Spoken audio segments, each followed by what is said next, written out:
Okay, guys, great. So today we're actually going to be moving on to a new section. We are done with the speaking section, or to meet our calendar, we're going to be working on the writing section this time. And so let's see an overview of the writing section. Remember that we're done at least with task number 4 of the speaking section, right? It depends. Some of you guys have already seen the entire speaking section, and those of you who just joined the course have already seen task number 4. Anyways, we're gonna move on now to the writing section of the TOEFL test. So let's see.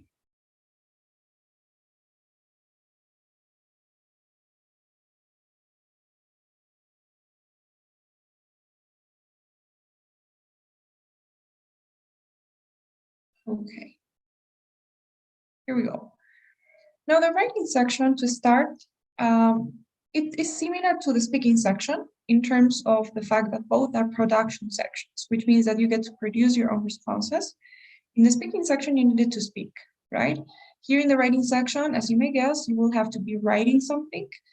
It is still academic, and well, your responses are going to be evaluated according to certain criteria. Remember that there's no such thing as a right or wrong answer when it comes to the speaking and writing sections. So it doesn't really matter what you say or what you write, but it's mostly about the way that you write what matters the most, right? I'm not saying that the content does not matter, but it's not everything, right? So remember, the writing section is the last section of the test. It comes at the end. It usually, well, currently it lasts approximately 50 minutes, but in the new test, it will last 30 minutes actually. It's over 30 points, just like the other sections. And something that I would like to see is I would like to talk a little bit here about the changes that are being made to the TOEFL test, to the structure of the TOEFL exam. Okay, so I don't know if you guys remember that, but we said that they are going to be changing the format of the test starting on July the 26th, right? So is there anyone here who's going to be taking the test after this date?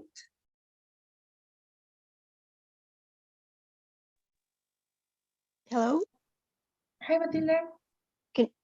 Hello, I'm good. You can hear me. Yes, I'm taking after 26. Okay. Anybody else? Me too, teacher. Okay, perfect. So what about the rest? You guys are taking it before? I'm going to take the test July 8th and 2 weeks, I think. I remember that.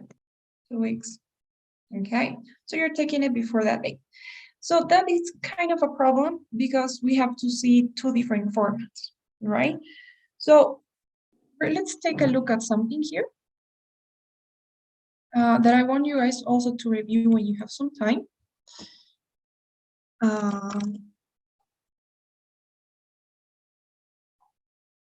The ETS website has published this update on the changes. Let's take a look.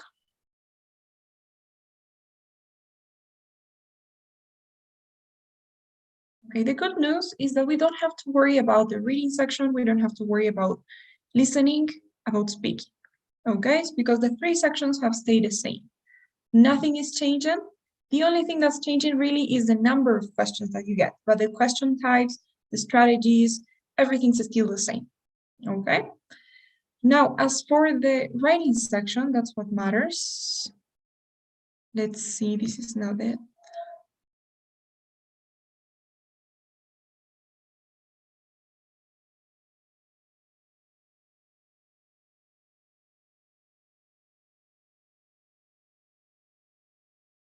okay, this is what we're gonna do. So this is the comparison between the old TOEFL, which is actually the current TOEFL, right? The one that you can take now, and if you guys are taking it before July the 26th, then it's the current TOEFL. And the new TOEFL that's gonna be debuting in July, right? July this year. So as you guys can see, in terms of the reading section, they have shortened the number of questions. You had 30 to 40 questions before, and now, well, starting July, you will only have 20 of these questions. But we don't have to worry about that because the question types are exactly the same. It's just that instead of having 3 or 4 sets, you have only 2. And that doesn't even affect too much the scores or the weighting system, because at the end of the day, you had an extra task here. And the only thing they're doing is they're removing that extra question. So no problems for the reading section, everything's fine. Listening section, exactly the same. The only thing they're doing is they're taking or removing the extra question or the extra set of questions that you had. So that doesn't really affect us in any way. No problem with the listening section. The speaking section is exactly the same, nothing's changed. So all good there. Now, here's the thing, the writing section. Right now, the TOEFL test has 2 different questions. One is an integrated question, and the other one is an independent question. Okay, the first and the second questions. Right now, you have an integrated and an independent. And if you guys take the test after July the 26th, so this goes for Matilde and Adri, you guys are still going to have 2 questions when you take the test in the writing section. You will still have the first question, the integrated question. It'll be exactly the same. But the only thing that's actually changing is instead of this independent question, you will have a new type of question. So in your new writings, if you guys take the test after July the 26th, then you will have one integrated, which is exactly the same as the one we have right now. So everything's good there. But instead of the previous independent question, you will have, it's called writing for an academic discussion. Okay, but you have a new question. We're just gonna write down new NQ. Okay, guys? So that's the only thing that we need to actually do. So what we're gonna do in order for this to be fair for everyone, we're gonna start today by looking at the integrated question, the one that's gonna be useful for everybody, no matter when you take the test. We're gonna start doing that today. And later, we're gonna see both of the other questions. So we will be seeing the independent question first, which is the current one, the second current writing question, and we'll eventually also see, after we see the independent, the new type of question. Okay, so that way we cover the 3 of them, and nobody, and you guys get to see everything, right? So we will start today with the integrated question.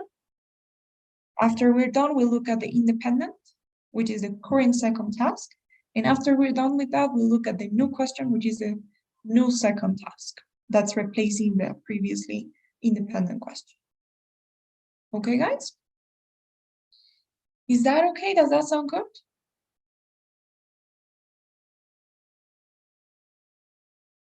Yes, teacher. Thank you. Well, in that case, let's start today with the first question of the writing section, the integrated task, which is the same no matter when you take the test. Right, so let's start today with that question. Remember, integrated we say because you will have to summarize something. In this case, you'll have to summarize an article and summarize a lecture. Okay, so we'll see how this works.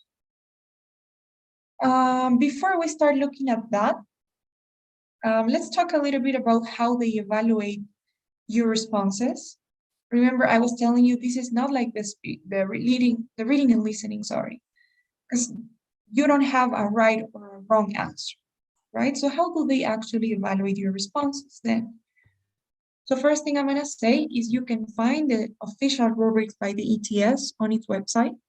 So if you search for TOEFL writing rubric, then the first result that pops up, this is the one. So here you have the rubrics for the independent writing and the integrated. This is the one that we care about right now, right? The integrated writing.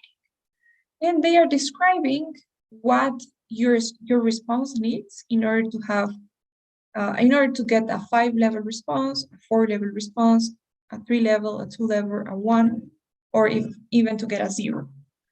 Okay, and as you can see, this may look strange because your scores are not on a scale of 0 to 5, but they are over 30. So what they do is they convert these scores. These are the the raw scores, and then they will convert it to your actual scores. So for example, if you get a 5, then that means that you will be getting from 26 to 30, sorry. If you get a 4, that means that you'll be getting from 20 to 26, right? So depending on the level that you get, then they assign you a different score. Okay, guys? So you can take a look at this. I'm gonna send you guys the link.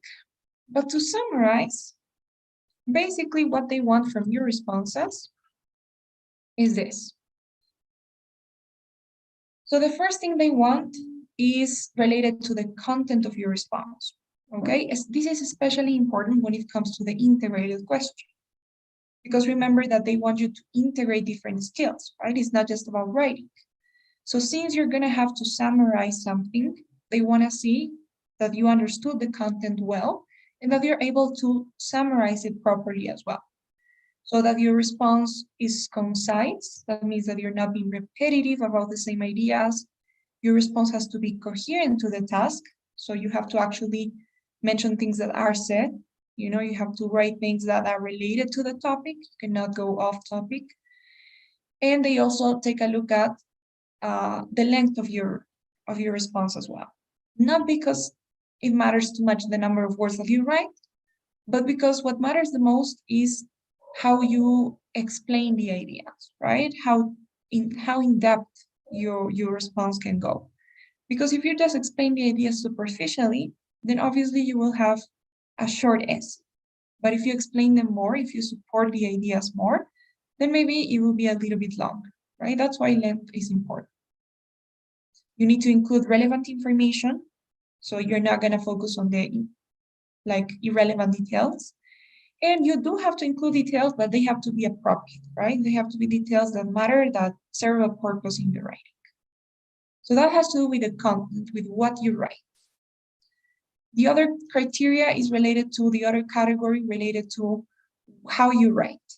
So how organized your essay is, whether you're meeting the structure of an essay, whether it's academic or not, whether it's clear, whether it's easy to understand or not, whether it's flowing properly, whether you're using good connectors, linking words, whether, you know, it's something easy to follow, easy to read, or is it something that's not so understandable? So that's basically how you write, you know, the order and the clarity. And finally, as you may be wondering probably, does grammar and vocabulary matter? Yeah, they do matter. So that's related to the language that you use, to the tools that you use to write. So vocabulary is an important thing. Not only that you show a lot of vocabulary, but you also use appropriate vocabulary, right? So you use the correct words for the context. If you're, you know, if it's a business related topic, then you use business words.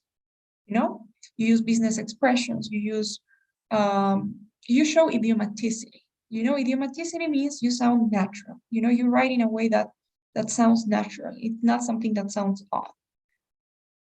And grammar, of course, correct use of grammar. You're not making too many grammar mistakes. Punctuation, spelling, format, and grammar variety. So that means that you show that you have mastered different grammar structures. You're not just sticking to the most basic ones, but you show that you have the tools or the grammar tools to write complex grammar structures, right? So those are the things that they want, and they're going to be looking for in your responses, in your essays, right? Is that okay? Do you guys have any questions about that?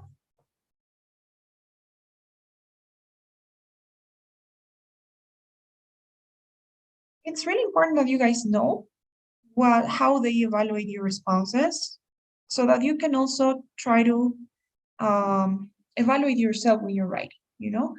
Because what happens is, and this is especially true for the speaking and writing sections, it's kind of difficult to practice, you know, because you can write an essay, but if you don't analyze it, if you don't evaluate yourself, or if you don't have anybody there who can give you some feedback, then it gets harder to know what you should be working on, right? So you're just going to continue doing the same mistakes if you don't actually identify them. So that's why it's important to know what things you should be looking for. And by the way, we're gonna be writing essays for practicing, okay? And I'm gonna be giving you guys some feedback. I'm gonna send you those assignments when we're done with each essay. Okay, guys, or with each task. Do you have any questions so far?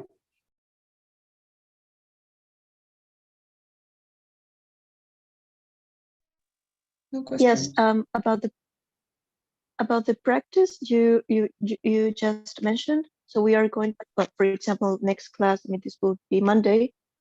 We are all together going to practice at the same time, or that's like a homework.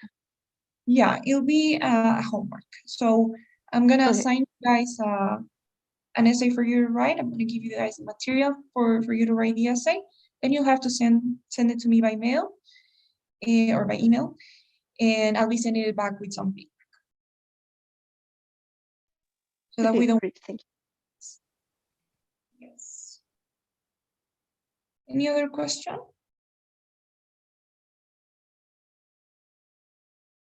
Okay, guys, great.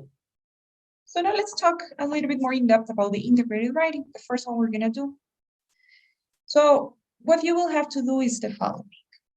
First step is read an academic passage. So you will have to read an article, a text.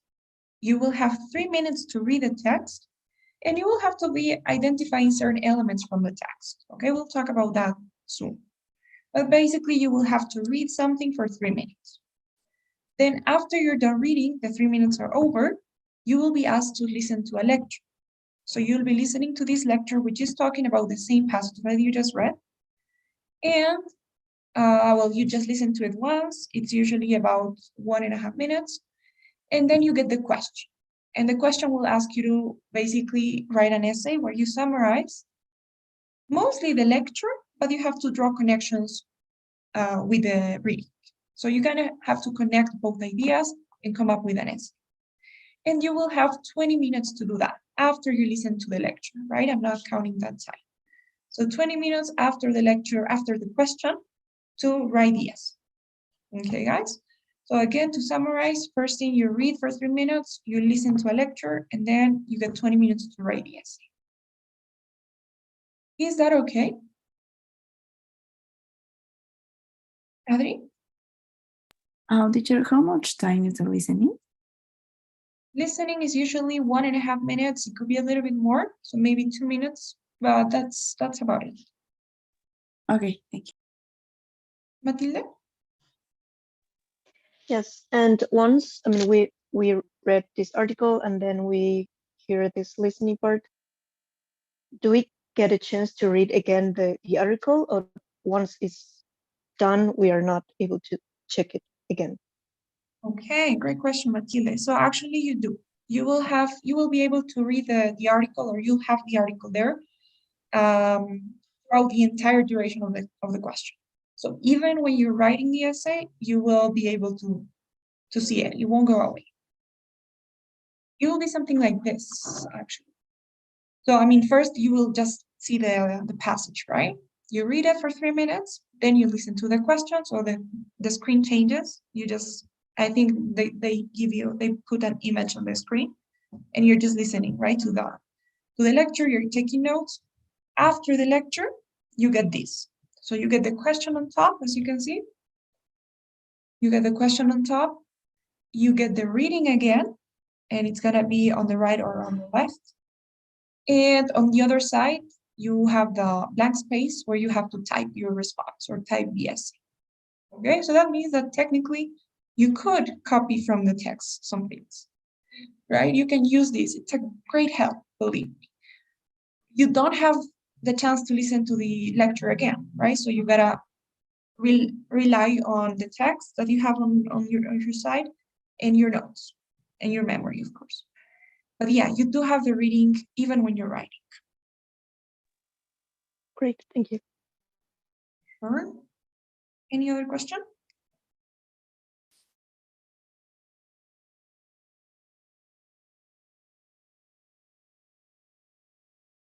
Okay, guys, perfect.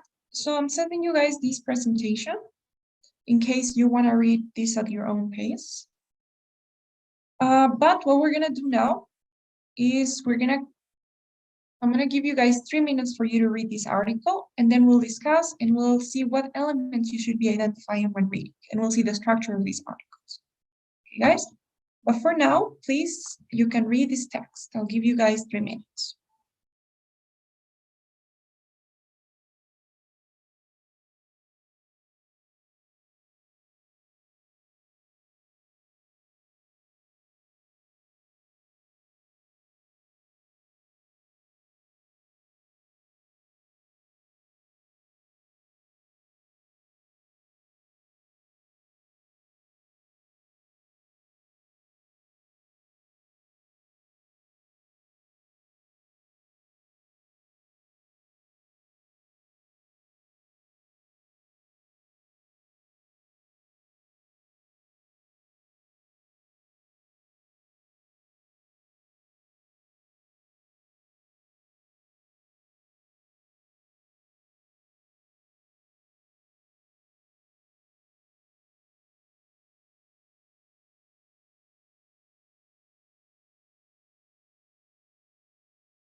Okay, guys, time's up. Are you done reading?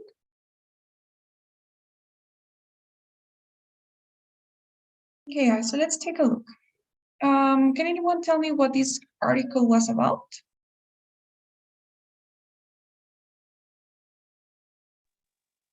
It's about self-driving vehicles Great, perfect. and its benefits. Yeah. Okay, good. It's about driverless cars and its benefits. Nice. Okay, good. So as you guys can see, we have we have 4 paragraphs in the text, right? We have the introduction in the beginning. This is the introduction, the first paragraph, and we have 3 body paragraphs. Okay, we're gonna call them body paragraphs. Body paragraphs are the ones that are part of the body of something, right? In this case, the part of the body of the article. So we have the introduction, which is the first paragraph, and the body, which are the 3 other paragraphs, all right? We don't have any conclusion. First thing, the structure is always going to be like that. You always have an introduction and 3 body paragraphs, okay? That's one thing. Now, second thing, I can't lie to you and tell you that it's always going to be this type of text, because it's not. We are going to talk about the other types as well. So, but they're just a limited number. They're actually 3, and I would even say 2, because 2 of them are almost the same. So there are 2 or 3 different types of articles that you can have. This one here is what we call an argumentative text. Does anyone know what an argumentative text is?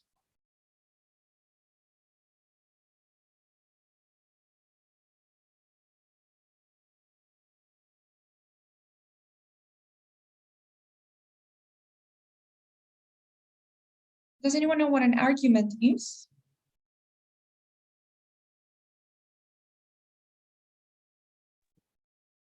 Arguments like reasons Um, or support.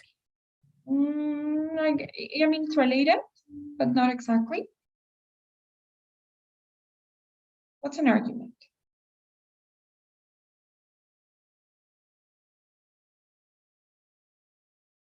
Or what's a claim?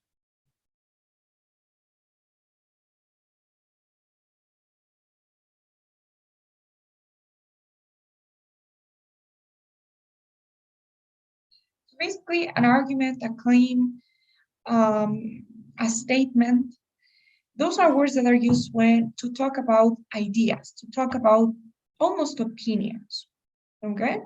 So in this case, the author here, an argumentative essay or an argumentative text is one where the author of the text, the person who wrote the text, is trying to convince the reader, convince us of something. So in this case, we have the main argument, we have the main claim in the introduction. In the first paragraph, we have the main opinion of the writer. That's also called sometimes thesis statement, right? It's what the author is trying to prove or to prove and to convince the reader of with the text. So what would you guys say the main claim is, the thesis statement, the topic statement, or the main argument? I don't know, there are many words of saying it. But honestly, the easiest way of thinking about this is to say that the author's opinion, right? So what's the author's main opinion? It has to be in the introduction. What's that?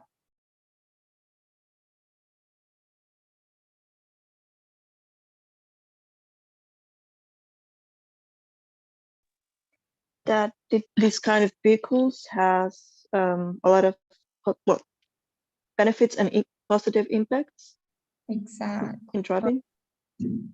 Perfect. Great. You know first tip I'm gonna give you here, when you guys are reading, try to always make sure that you identify phrases or sentences from the text that contain the main points, okay? So I would say the main point here from the introduction is the one that I just underlined, right? So according to the author, driverless cars will have a positive impact on our driving experience. That's the main idea, because if you guys notice, then the author is trying to support that idea, to prove that idea with the article, right? With the body of the article. This is the main point, right? The main opinion of the author. That driverless cars will have a positive impact on our driving experience. How do we know that it's an opinion? Because these words like positive, negative, those are called adjectives, right?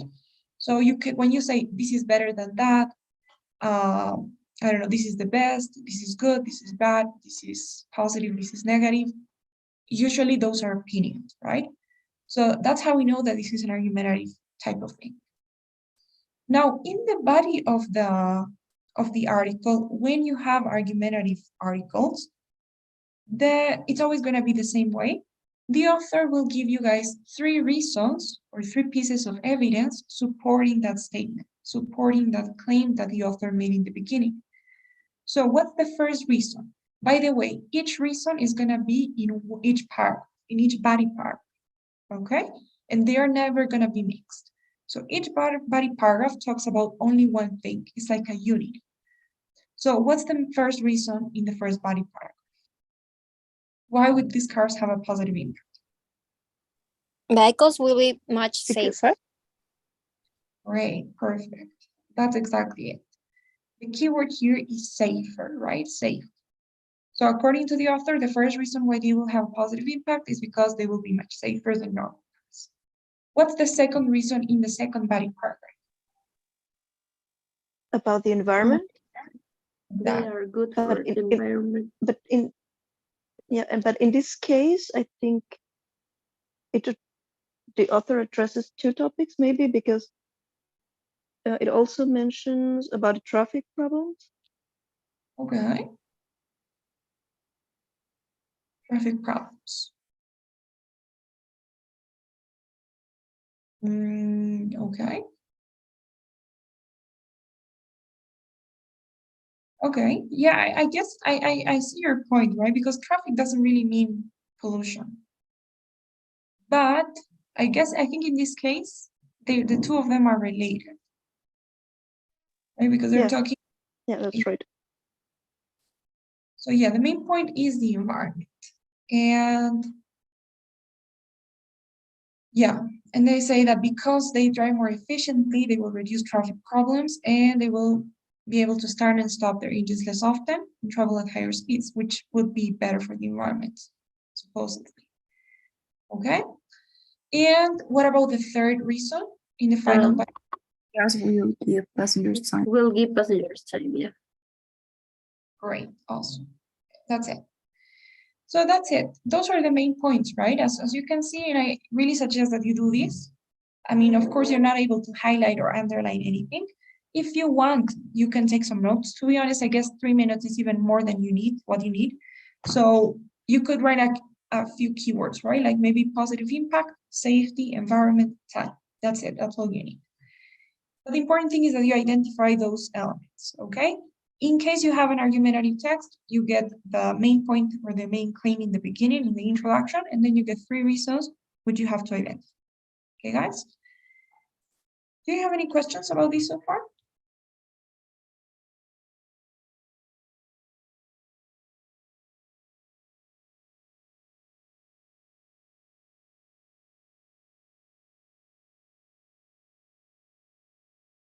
No questions?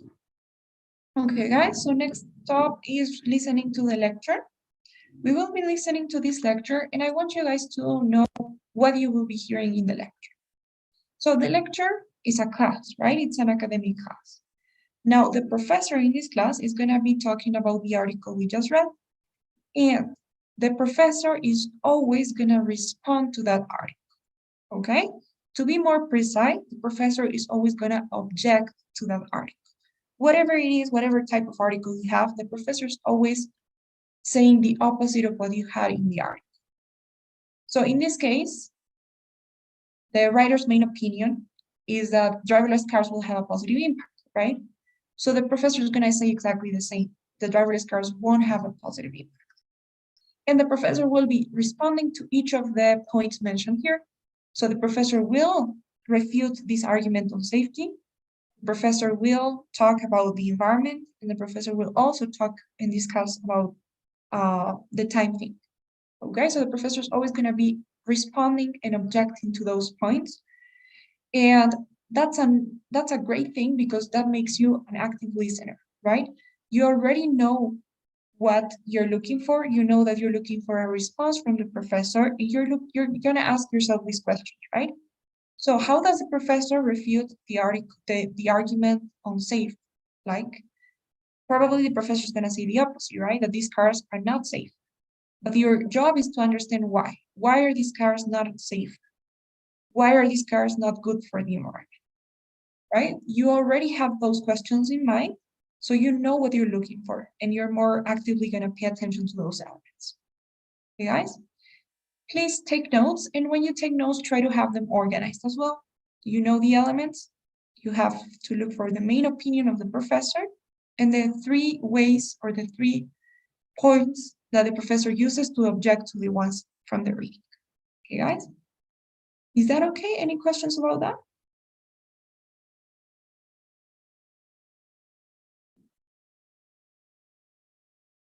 All right, then let's listen. Please take notes. Now listen to part of a lecture on the same topic you just read about. A lot of people are very excited about driverless cars, but most of the media attention and praise ignores the problems with driverless cars. The author seems to believe that autonomous cars will cure all of our driving troubles, when nothing could be further from the truth. Take the idea that driverless cars will be safer. Remember, all computer software is designed by humans, so any type of automatic guidance system within driverless cars will be prone to error. For example, the driverless car mentioned by the author, the one that drove over 700,000 miles without an accident, actually hit another car just last month. It was all over the news because it makes everyone doubt just how safe driverless cars actually are. And what about the idea that driverless cars will reduce pollution? Well, some studies suggest that more people will begin to drive once driverless cars become available. Since people will no longer need a driver's license to get behind the wheel, age restrictions for both young and old will no longer matter. More people will be on the road, and it will increase the amount of cars. Pollution levels may actually increase with driverless cars, even if they drive in a more fuel-efficient manner. As for the extra time the driverless cars are supposed to give us, well, that may be such a benefit after all. You see, most people nowadays find driving relaxing. They enjoy driving their car while listening to music or talk radio. It's a welcome distraction from the usual routine. Once people start to use driverless cars, it becomes another space to do work or watch videos, which is how most people already spend most of their day. I'm afraid that this extra time in driverless cars will just be another way to work or waste time. Now, answer the question. Summarize the points made in the lecture, being sure to explain how they cast doubt on the specific points made in the reading passage. You have 20 minutes to write.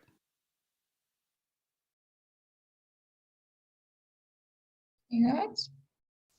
So that was the lecture. As you can see, the professor was responding to those points, right? So let's write down a little bit about the article here. So we know that driverless positive impact from the article.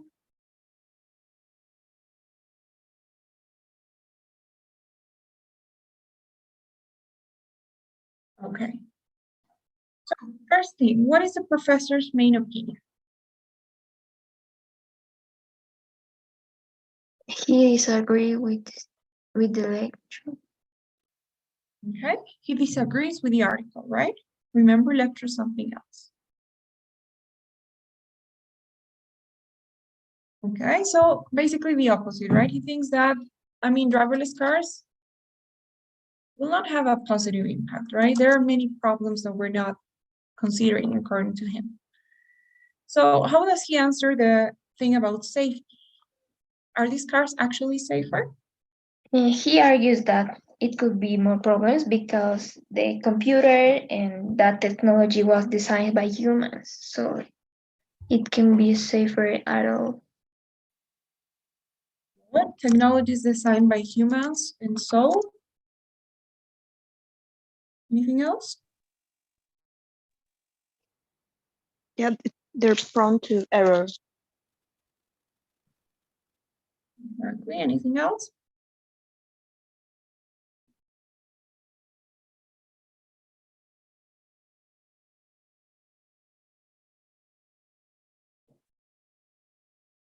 The professor also talks about the example that was mentioned in the article, right? If you guys remember. Yeah, he says that the car that, in the reading, there's this car, but in the reality, this car also hit another car. So it's not as safe as it sounds. Great. So yes, that car that was mentioned in the reading actually caused an accident. Now, what about the idea they're good for the environment? Are they? No, because that will, if more people start using self-driving cars, we will have more people on the road, younger and old people who are not currently driving. So that at the end will increase. Right.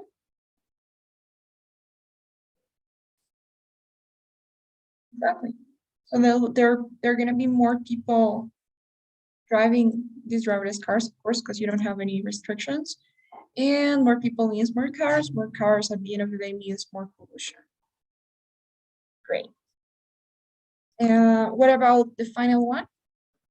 About time? It can be something cool for some people who can take advantage of the time to do other things, but there are also people who enjoy driving, for example, while listening to music. Okay. And And it can be like people find driving like a relaxing and it has their routine. okay. We are 14. And what will happen if you actually have these autonomous cars?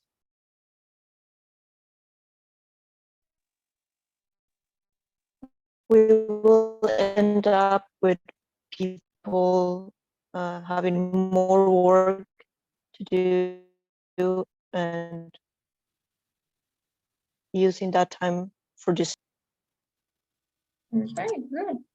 So yeah, the professor says that it would just be another space for people to do what they already do all the time, right? So work or just waste time.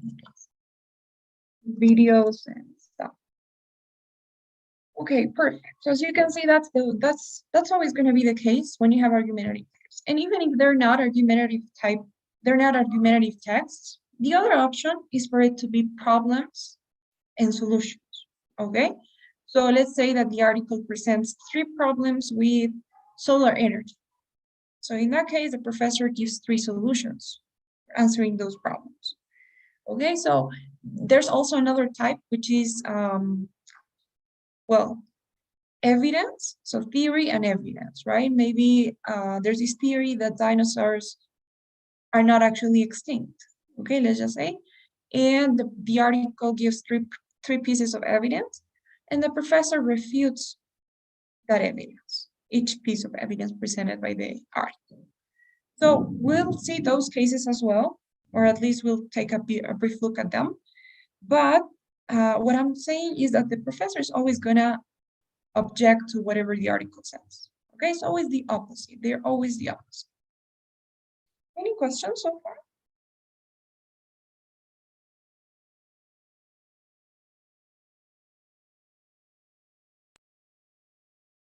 Is it all clear so far?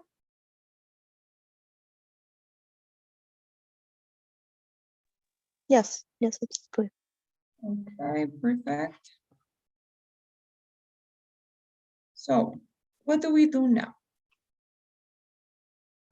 Well, you get the question after the text, right? The question is always the same as well. The question says, summarize the points made in the lecture. So summarize the lecture, but contrasting, being sure to explain how they cast doubt on the points provided in the reading. So basically, they want you to contrast everything.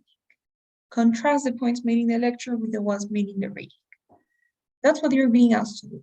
And remember, you have 20 minutes and you have the reading there, sorry.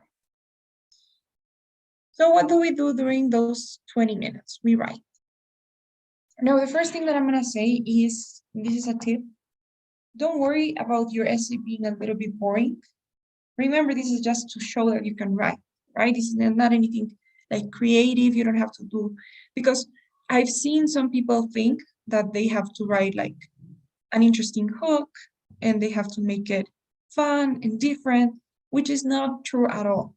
Remember, they just want to see that you can write in English, that you can summarize the points well, that you can show the contrast, that you show understanding of the content, that you can classify the information, relevant information, that you have good grammar, good vocabulary, that it's clear, that it's easy to read, that the ideas are connected. Those are the things they want, right? It wasn't part of the criteria, anything related to creativity or to anything related, right? So it's just showing that you can write. So that's one thing, okay? Remember, keep that in mind. So what we're gonna do is initially we will only have 4 paragraphs. The conclusion is gonna be the last thing we do, and it's something extra, okay? But initially we're gonna have the same structure as the reading. That means we will have an introduction and we will have 3 body paragraphs in our essays. 1 introduction and 3 body paragraphs. In the introduction, what we're gonna do, I'm gonna write it down here. In the introduction, what you wanna have is basically a summary of the main ideas from the reading and the listening, contrasting. That's the main thing. But aside from that, you also want to have some context.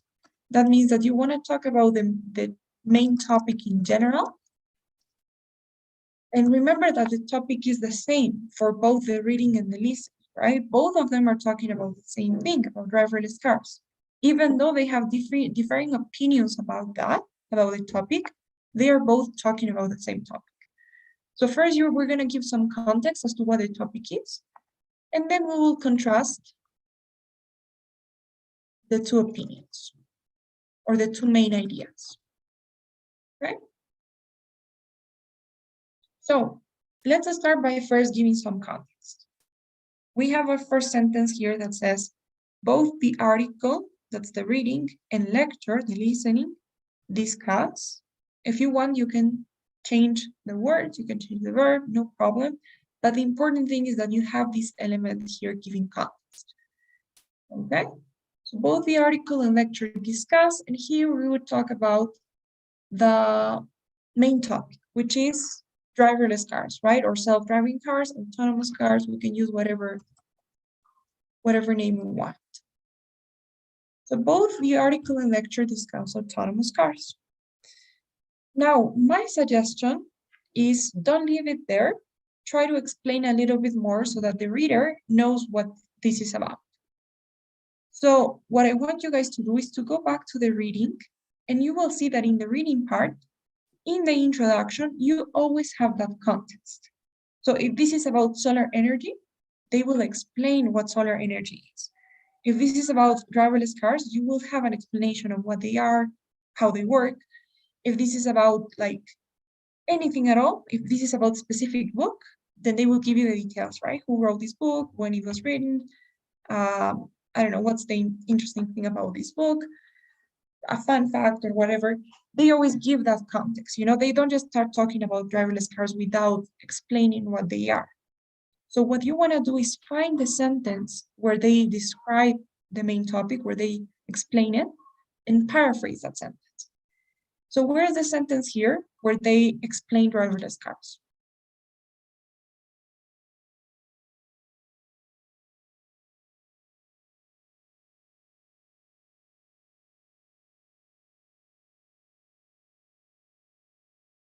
Is the part where it says these cars can drive without input from a human? Exactly, perfect. So that's the sentence, right? It says the technology is simple to understand. Using sensors or computers, these cars can drive without input from a human. That is the explanation of what these cars are. So what you guys have to do is paraphrase that sentence, okay? So find a different way to say the same. There are some strategies that you can use for paraphrasing, and that'll be useful for the entire TOEFL test. So one of them is changing the order of things, right? So like moving from active to passive voice, right? So you can say, I mean, you could change the order, like in this case, cars can drive without input from a human. You could say vehicles that can be driven, although that's still the same order, right? But that's passive voice in that case. Or you could change the order and say humans don't need to drive these cars, right? And changing the order a little bit. Or if you want, you can look for synonyms. That's usually harder because you gotta have more vocabulary. So for instance, you could say instead of cars, vehicles. I don't know. Instead of input, maybe, I don't know, the guidance, not guidance, but you can look for synonyms, right? There are ways to paraphrase things. So that's what you guys have to do. So how do we paraphrase this sentence? Any ideas?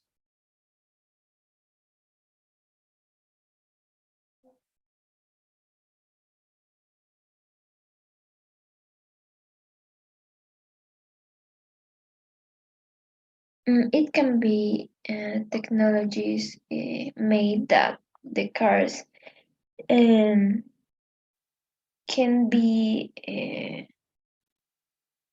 I don't know, no, there is a human for drive these cars, can be? Okay. A technology that Allows, maybe? allows cars to work without, or how do I?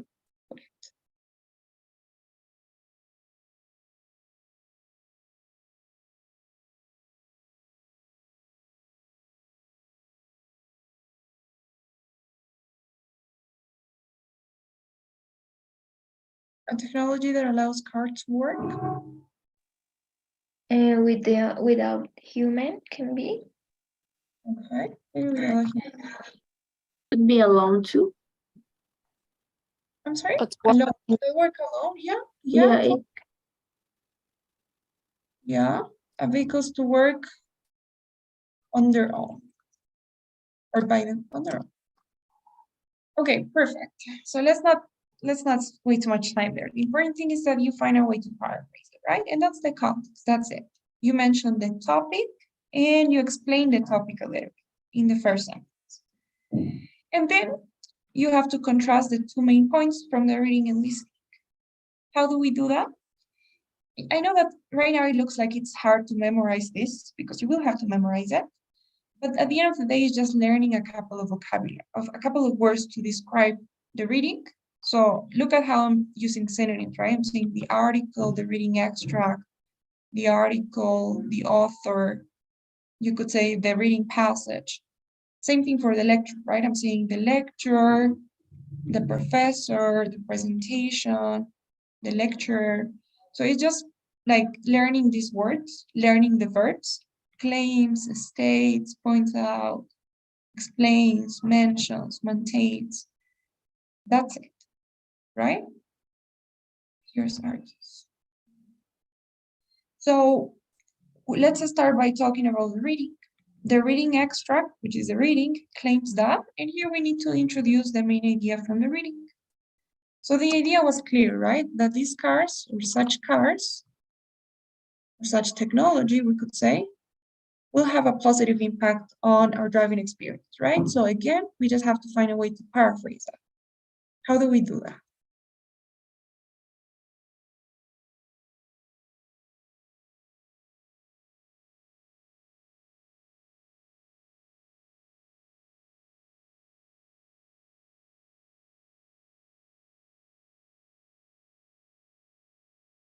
Well, we can just say such cars will be greatly beneficial, highly beneficial.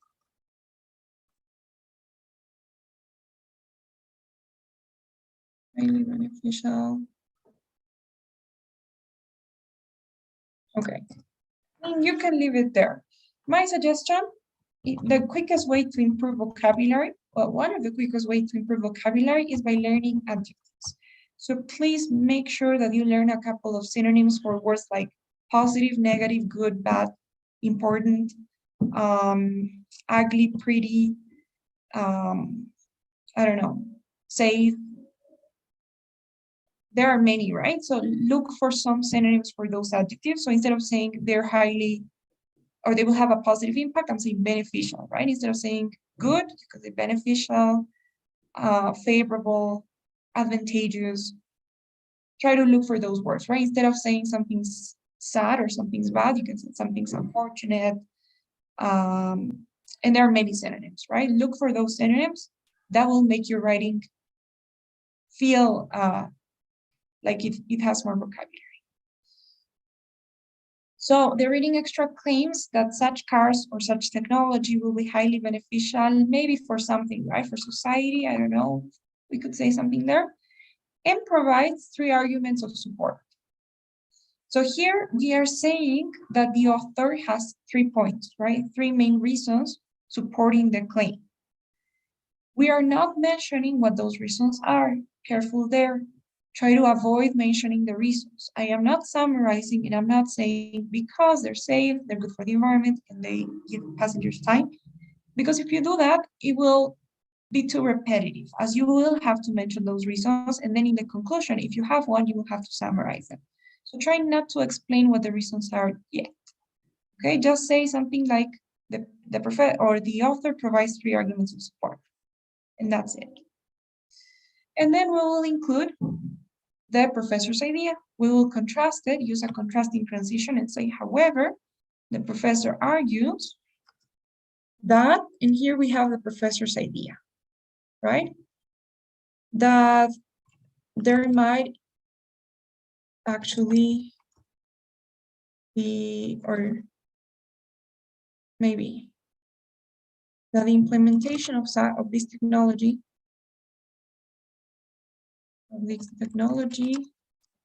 might actually bring more problems than solutions, right? Something like that, or might actually come with a lot of shortcomings. You can find different ways of saying the same, but the important thing is that we have the main idea from the professor's perspective, right? That there are a lot of problems we're not considering. Objecting each of the author's arguments. So again, here we're not summarizing the professor's reasons. We are just saying that the professor is objecting to the reasons mentioned in the reading. And that's it. That's your introduction. Okay, you give some context in the beginning, and then you contrast the two main ideas from the reading and then from the list. Is this okay so far? Do you guys have any questions?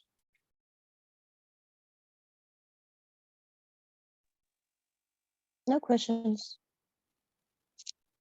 Okay, guys, perfect. So we're gonna stop here, but we will continue on Monday. We'll complete the essay. I'll give you guys some tips on how to improve things like grammar, vocabulary, the content. There are some things we can do, you know, like especially for grammar and vocabulary, there are some really good tips. For content as well, you know, we will be talking about the amount of information that you need to mention for both. Some strategies for catching the most important ideas from the lecture. But content is just practicing reading and listening comprehensions. So no questions really before we go?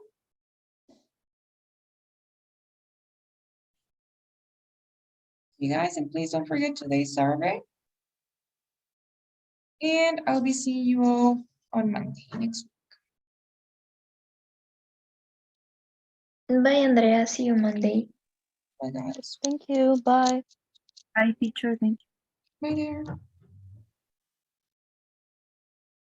Bye, teacher. Thank you. Bye.